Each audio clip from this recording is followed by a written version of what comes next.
Good morning students. बघा, आज आपण लॅग्रेंजेस मीन व्हॅल्यू थेरम हा थेरम बघणार आहे. तर लक्ष द्या, आधी आपण रोल्स थेरम बघितला, त्याच्या कंडिशन्स बघितल्या, त्याच्यावर असणारे numerical example.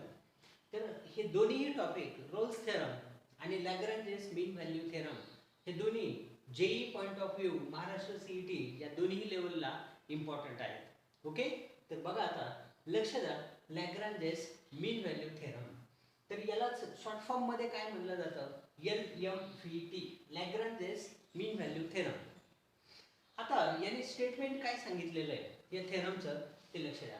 If y is equal to F X, एक्सचं कुठलंही फंक्शन असेल आणि ते फंक्शन कसं आहे, real valued function. y is equal to F X is real valued function. Okay, trigonometric, exponential, logarithmic, arithmetic कोणत्याही टाईपचं ते फंक्शन असू शकतं. तर हे y is equal to F X is real valued function and which is, जर ते function A B या इंटरवलवरती डिफाईन केलेलं आहे. आपण बघितलेलं आहे फंक्शन डिफाईन करण्याची मेथड, हे ऑलरेडी आपलं झालेलं आहे फंक्शन लेसनमध्ये. तर हे फंक्शन कसं आहे, हे रिअल व्हॅल्यूड फंक्शन कंटिन्युअस आहे त्या क्लोज इंटरवल ए बी मध्ये.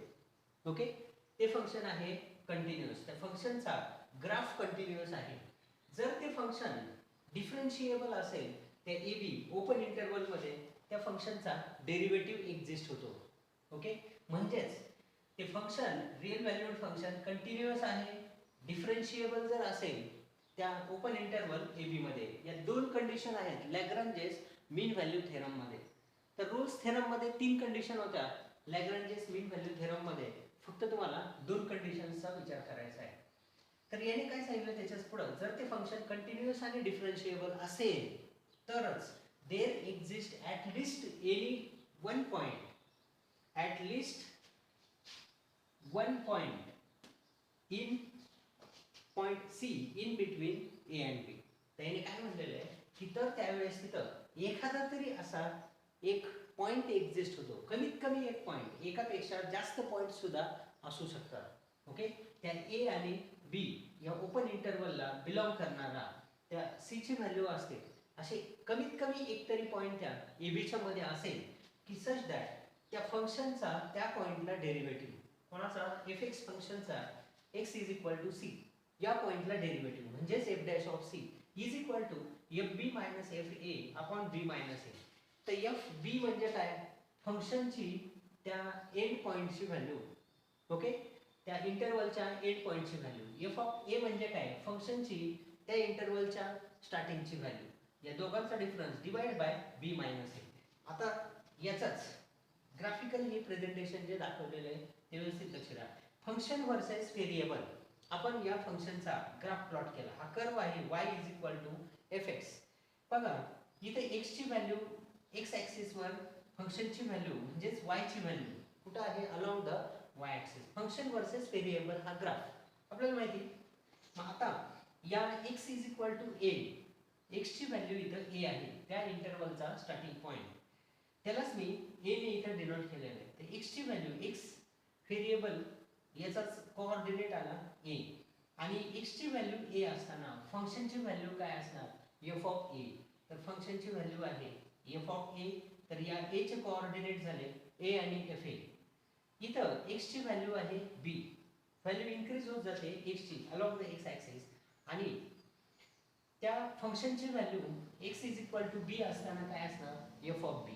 तर इथं या b पॉइंटचे कोऑर्डिनेट झाले b आणि f ऑफ b. मग या दोन पॉइंट मधून, या कर्वच्याच या ए आणि बी कर्ववर असणाऱ्या दोन पॉइंट मधून पास होणारी ही जी सेगमेंट किंवा ही जी कॉर्ड आहे, तर याला म्हणायचं सिकॅन्ट असंही म्हणलं जातं.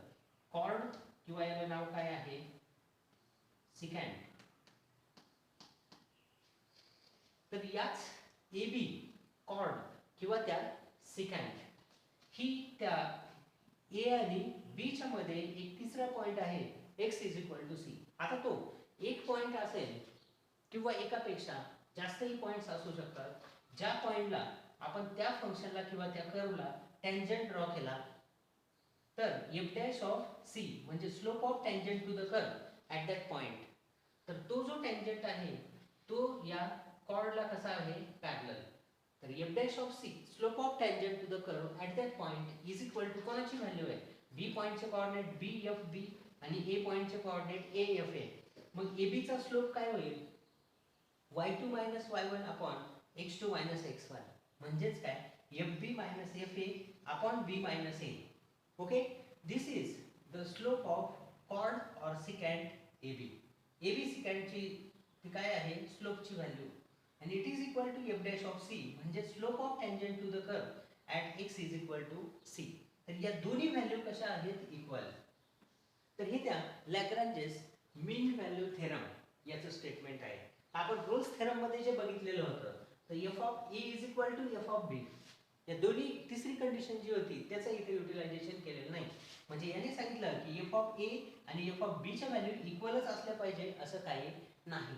जर त्या डिफरंट व्हॅल्यूज असतील कर्व इन्क्रीजिंग किंवा डिक्रीजिंग कोणत्याही टाईपचा असेल तर त्या कर्वलाच त्या कॉर्डचा स्लोप इज इक्वल टू कोणाची व्हॅल्यू आहे, slope of tangent to the curve at that point. त्या दोन पॉइंटच्या मध्ये कोणताही एक पॉइंट ज्या पॉइंटला त्या कर्वला काढलेल्या टँजंटचा slope is equal to slope of chord और स्लोप ऑफ सिकॅन्ट याची व्हॅल्यू येते. आता याचा जिओमेट्रिकल मिनिंग काय होतं बघा. जिओमेट्रिकल त्यालाच आपण significance of Lagrange's mean value theorem असंही आपण म्हणू शकतो. आता याने काय सांगितलेलं आहे लक्ष द्या. एफ डॅश ऑफ सी म्हणजे काय, slope of tangent to the curve at point x is equal to C. तर स्लोप ऑफ टँजंटचा slope F dash of C is equal to F B minus F A upon B minus A. मला सांगा F dash of C म्हणजेच काय, slope of टँजंटचा slope at x is equal to C. कर्वला असणाऱ्या टँजंटचा slope at x is equal to C आणि it is equal to कोणाची व्हॅल्यू आहे तर हा सुद्धा स्लोप आहे.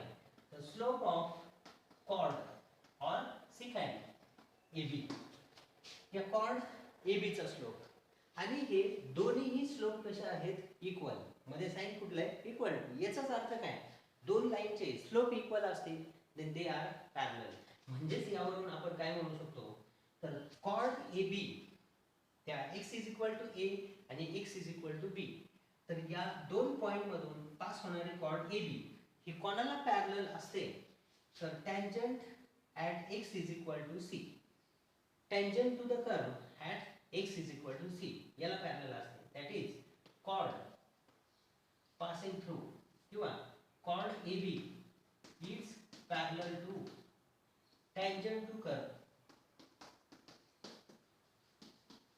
At x is equal to C. या पॉइंट मधून पास होणाऱ्या टँजंटला ती कॉर्ड कशी असते पॅरलल. ओके, तर ही स्टेटमेंट आहे लॅग्रांजेस मीन व्हॅल्यू थेरमचं. तर ही इम्पॉर्टंट कंडिशन आहे त्याच सी ची व्हॅल्यू फाइंड करण्यासाठी. बघा परत एकदा मी सांगतो की y equal to F X हे फंक्शन कसं आहे real valued function. Trigonometric, exponential, logarithmic, arithmetic कोणत्याही टाईपचं ते फंक्शन तुम्हाला दिलेलं असू शकतं. विच इज ते फंक्शन कसं असलं पाहिजे, कंटिन्युअस असलं पाहिजे. ग्राफ विदाउट एनी ब्रेक याला म्हणायचं कंटिन्युअस. ते फंक्शन डिफरन्शिएबल असलं पाहिजे त्या ओपन इंटरवल मध्ये. It is differentiable on open interval A B. Then there exist at least one point. तर त्या दोन ए आणि बी च्या मध्ये एखादा तरी असा पॉइंट एक्झिस्ट होतो की ज्या पॉइंटला such that F dash of C म्हणजे slope of tangent to the curve at that point is equal to slope of secant और slope of chord A B. तर हाच त्याचा जिओमेट्रिकल सिग्निफिकन्स आहे की slope of tangent at x is equal to C is equal to slope of chord A B. म्हणजेच chord A B is parallel to the tangent to the curve at x is equal to C. Okay, बघा आता हे या लॅग्रांजेस mean value थेरमचं statement. आता लक्ष द्या exercise 2.3 मध्ये 7 number question previous सगळे एक्झाम्पल आपण घेतलेले जे रोल्स थेरम वरती बेस होते. ओके, तर हा टॉपिक जो आहे रोल्स थेरम आणि लॅग्रांजेस मीन व्हॅल्यू थेरम तर हा इम्पॉर्टंट आहे जेई पॉइंट ऑफ व्ह्यू. आता verify the Lagrange's mean value theorem. Verify करायचं आहे म्हणजे काय, सी ची व्हॅल्यू तुम्हाला इथं फाइंड करायची. तर मी मागच्या लेक्चरमध्ये तुम्हाला सांगितलेलं होतं की ज्या वेळेस तुम्हाला रोल्स थेरम पण व्हेरीफाय करायचा असतो तर त्यावेळेस काय करायला लागते तुम्हाला सी ची व्हॅल्यू कॅल्क्युलेट करायची. तर कंडिशन तर सॅटिस्फाय करायच्याच. All conditions of Rolle's theorem, 3 condition. Okay, function continuous, function differentiable, F of A is equal to F of B, आणि नंतर मग सी ची व्हॅल्यू काढायची. तसंच verify the Lagrange's mean value theorem. Verify करायचं theorem म्हणजे काय, इथं पण तुम्हाला सी ची व्हॅल्यू फाइंड करायला लागेल जी त्या ओपन इंटरवल 1 ई या ओपन इंटरवलला बिलॉंग करणार. ओके, म्हणजे त्यामध्ये 1 पण येणार नाही आणि ई सुद्धा येणार नाही, दोघांच्या मधल्या व्हॅल्यूज. तर दोघांच्या मध्ये असणारी ती सी ची व्हॅल्यू तुम्हाला इथं फाइंड करायला लागेल. मग आता मला सांगा, हे जे फंक्शन आहे एफ एक्स दिलेलं, लॉग एक्स कोणत्या टाईपचं फंक्शन झालं ते आपण फंक्शनचे टाइप्स बघितलेले आहेत. लॉगने सुरू होणार आहे म्हणजे त्याला काय म्हणायचं, लॉगॅरिथमिक फंक्शन. ओके, आता F X is equal to log X, X belongs to 1 to e on X belongs to 1 to e. तर हे जे काही लॉग एक्स फंक्शन आहे इट इज लॉगॅरिथमिक फंक्शन. आता लॉगॅरिथमिक फंक्शन असेल तर लॉग त्या फंक्शनचा कधी एक्झिस्ट होईल, जेव्हा x ची व्हॅल्यू काय असेल पॉझिटिव्ह. तर log of 0 and log of negative number does not exist. Okay, he condition सगळ्यांना माहिती आहे. निगेटिव्ह नंबर आणि 0चा लॉग एक्झिस्ट होत नाही. म्हणजे x चा जर लॉग असणारं हे फंक्शन आहे तर x ची व्हॅल्यू काय असली पाहिजे, only positive. It is logarithmic function and it is continuous किंवा it exist for all positive values. हे कोणाला एक्झिस्ट होणार आहे, पॉझिटिव्ह व्हॅल्यूज ऑफ एक्स. तर एक्सच्या सगळ्या पॉझिटिव्ह व्हॅल्यूला त्या फंक्शनचा लॉग एक्झिस्ट होतो. तर त्या फंक्शनची तुम्हाला कंडिशन माहिती असली पाहिजे. तर हे फंक्शन लॉगॅरिथमिक फंक्शन आहे आणि it exist for positive values of X. Therefore आता एक्स तर काय दिलेलं आहे त्यांनी, as X belongs to 1 to e. Therefore function is continuous. जर ते लॉगॅरिथमिक आहे आणि x ची व्हॅल्यू पण कुठून कुठपर्यंत दिलेली 1 to e मध्ये, म्हणजे सगळ्या कोणत्या व्हॅल्यूज आहेत पॉझिटिव्ह. e ची व्हॅल्यू आहे 2.38 समथिंग. मग आता x च्या व्हॅल्यूज फक्त कुठल्या दिलेल्या आहेत पॉझिटिव्ह, म्हणजे त्याचा लॉगॅरिथम एक्झिस्ट होतो. So function is continuous on x belongs to on domain किंवा interval x belongs to 1 e. तर ही पहिली कंडिशन लॅग्रेंजेस मीन व्हॅल्यू थेरमची सॅटिस्फाय झाली. And it is also continuous, it is also differentiable. ते function continuous आहे, it is also differentiable on open interval 1 e. यामध्ये ते काय असणार फंक्शन डिफरन्शिएबल. कंटिन्युअस आहे, it is again differentiable on the open interval. मग आता ऑल कंडिशन इथं दोनच condition Lagrange's mean value theorem मध्ये आहेत. मग all conditions of LMVT are satisfied of LMVT Lagrange's mean value theorem are satisfied. त्या फंक्शनने लॅग्रेंजेस मीन व्हॅल्यू थेरमच्या ऑल म्हणजेच दोन कंडिशन सॅटिस्फाय केल्या, म्हणजेच देअर एक्झिस्ट. मग आता तिथं एखादी तरी सी ची व्हॅल्यू एक्झिस्ट होईल between 1 and e such that. आता ती सी ची व्हॅल्यू एक्झिस्ट होण्यासाठीची कंडिशन काय त्यांनी सांगितली की slope of tangent to the curve. तो जो काही लॉगॅरिथमिक फंक्शनचा कर्व असेल त्याला असणारा tangent at point x is equal to C is equal to F B minus F A, म्हणजे F E minus F one upon E minus one. Okay, आता आपल्याला F dash of C, F E, F one या values find केल्या पाहिजे. आता लक्ष द्या, मी काय करतो, हे दिलेलं जे फंक्शन आहे त्याचा आपण आधी डेरिव्हेटिव्ह घेऊ. F X is equal to log of X. Clear.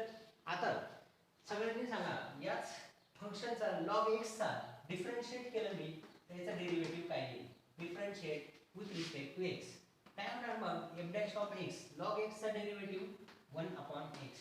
मग एफ डॅश ऑफ सी ची व्हॅल्यू मिळाली 1 अपॉन सी. आता एफ ई आणि F1 फाइंड केला पाहिजे. तर त्याच फंक्शन मध्ये f ऑफ e म्हणजेच log e and it is equal to 1. f1 ची व्हॅल्यू काय येणार log 1 आणि log 1 ची व्हॅल्यू आहे 0. हे तुम्हाला माहिती आहे. आता या व्हॅल्यूज इथं आपण सबस्टिट्यूट केल्या. काय मिळेल मग f dash of c is equal to fe minus f1 upon e minus 1. समजलं? हे अगदी सोपं आहे.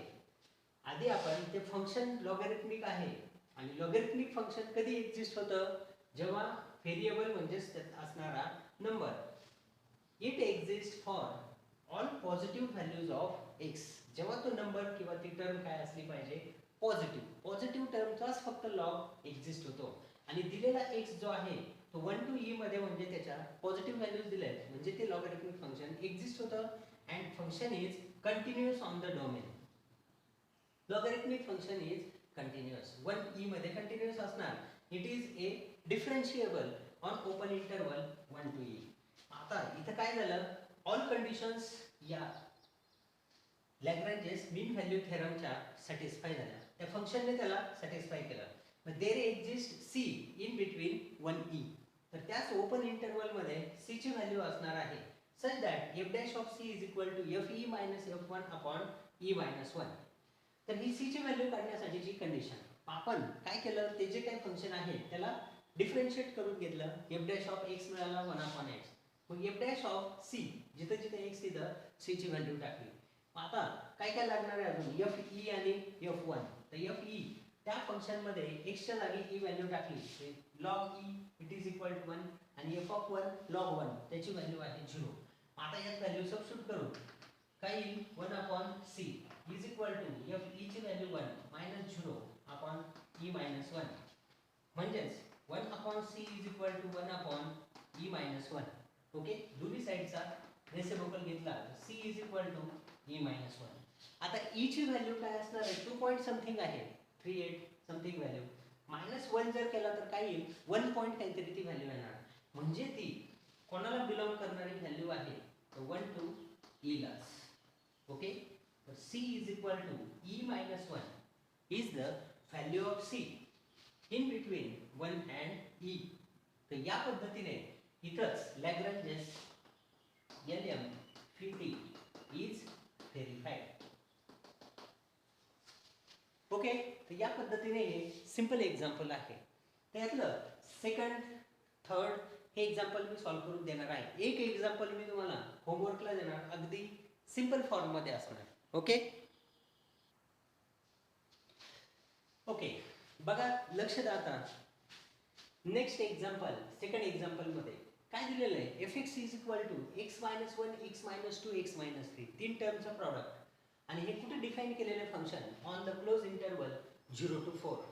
ओके या 0 to 4 मध्ये x ची व्हॅल्यू आहे. आता इथं आपल्याला व्हेरीफाय करायचं आहे लॅग्रेंजेस मीन व्हॅल्यू थेरम. आता याच फंक्शनला समोर लक्ष द्या मी थोडंसं सिम्प्लिफाय करतो.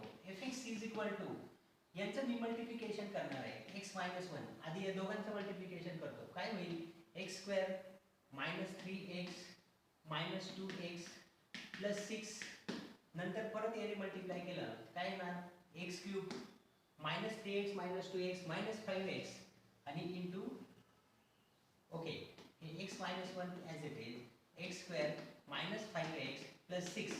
आता मल्टिप्लिकेशन करू x ने x cube minus 5x square plus 6x minus x square plus 5x minus 6 म्हणजेच ते फंक्शन मिळालं x cube minus 5x square minus x square minus 6x square 6x 5x 11x minus 6.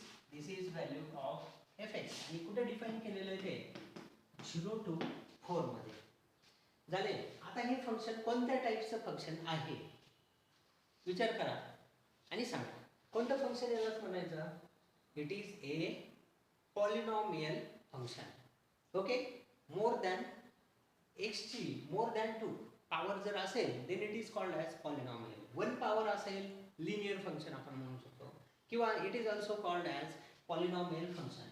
मग आता every polynomial function is continuous on its domain and it is also differentiable as fx is a polynomial function. काय आहे polynomial function and it is continuous. The function continuous आहे on 0 to 4 and it is also differentiable. हे function differentiable सुद्धा आहे. differentiable on 0 to 4 या interval मध्ये ते function continuous आहे आणि ते डिफरन्शिएबल सुद्धा आहे. मग आता all condition Lagrange's mean value थेरमच्या त्याने सॅटिस्फाय केल्या. दोनच कंडिशन त्यामध्ये कंटिन्युटी आणि differentiability. All conditions of Lagrange's mean value theorem LMVT satisfied by A function. F या फंक्शनने त्या कंडिशन सॅटिस्फाय केल्या. म्हणजेच देर एक्झिस्ट तिथे एखादी तरी सी ची व्हॅल्यू असली पाहिजे. There exist at least one value of C कोणामध्ये असली पाहिजे ती 0 आणि 4 या ओपन इंटरवल मध्ये.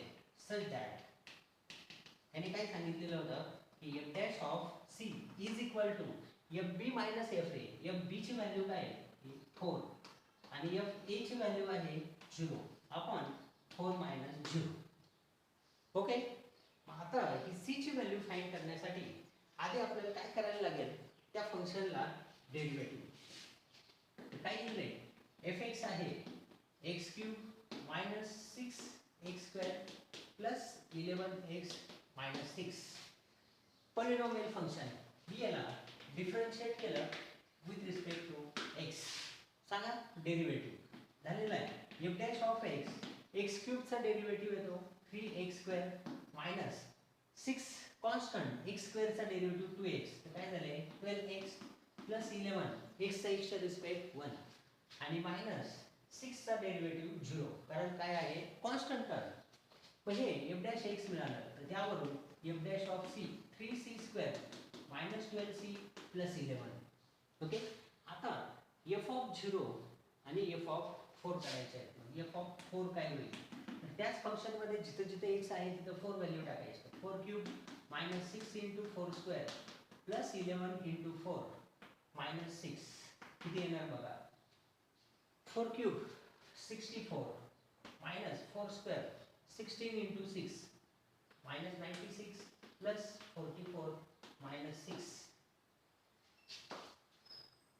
64 आणि 44 108 मायनस 96 आणि मायनस 6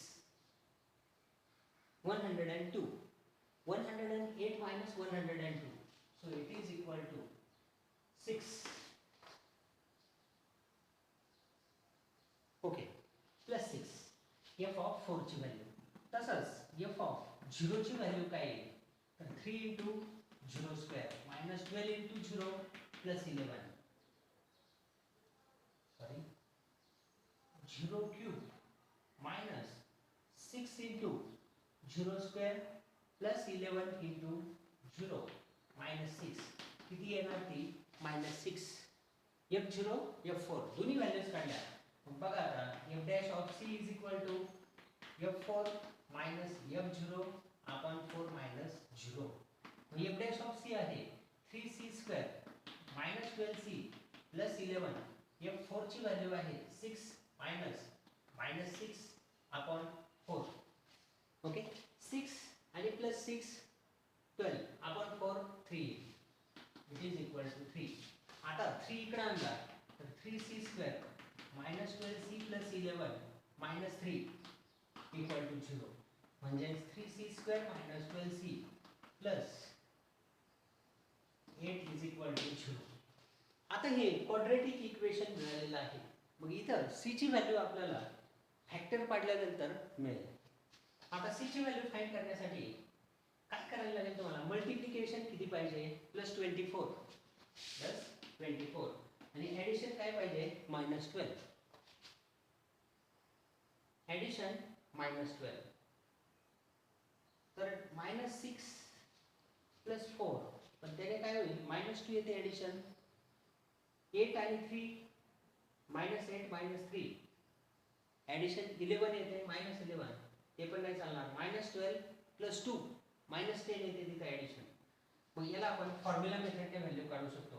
काय, a = 3, b = -12 and c = 8. ABC formula मेथडने. तर मग काय आहे फॉर्म्युला, c = -b, -b काय येईल, 12 plus minus square root of b² - 4ac. तर b² -12 चा स्क्वेअर -4 × 3 × 8 अपॉन 2a 2 × 3 म्हणजेच 12 plus minus square root of 144 minus 96 upon 6. तर हेच काय होईल, याने डिवाइड केलं 2 प्लस मायनस 144 मायनस 96 48. तर 4√3 आणि इथं 12 अपॉन 6 ही c ची व्हॅल्यू. मग दोन व्हॅल्यूजच्या c च्या आपल्याला मिळत आहेत. बघा कोणत्या दोन व्हॅल्यूज, c = 12 प्लस 4√3 अपॉन 6 और 12 मायनस 4√3 अपॉन 6. किंवा तुम्ही इथंच काय करा, 12 प्लस मायनस 4√3 अपॉन 6. तर याला सेपरेट जर डिवाइड केलं तर 2 प्लस मायनस 2 अपॉन √3. √3 6 ला डिवाइड केले 2/3, तर √3 राहील इथं. मग c ची व्हॅल्यू 2 प्लस 2 अपॉन √3 घेतली तरी सुद्धा ती कोणाला बिलॉंग करणार आहे, 0 to 4. आणि 2 मायनस 2 अपॉन √3 जरी आपण घेतली तर ती पण व्हॅल्यू कोणाला बिलॉंग करणार आहे, 0 to 4. तर या c च्या दोन्हीही values acceptable, belongs to the 0 to 4. therefore LM50 is verified. Lagrange's mean value theorem इथं व्हेरीफाय आहे. अगदी सिंपल आहे. ते दिलेलं फंक्शन काय होतं, polynomial function. It is continuous on its domain, close domain. Also it is differentiable open interval मध्ये. All condition Lagrange's mean value थेरमच्या सॅटिस्फाय झाल्या. म्हणजेच c ची व्हॅल्यू तिथं एक्झिस्ट होणार 0 to 4 मध्ये, जिथं त्या फंक्शनचा derivative is equal to slope of chord AB. आपण या फंक्शनलाच काय केलं, differentiate with respect to x. f' of x मिळाला, त्यावरून काय मिळते, f' ऑफ c ची व्हॅल्यू. ओके. नंतर f4 म्हणजे fb, f4 त्यालाच म्हणायचं. fa म्हणजेच काय, 0.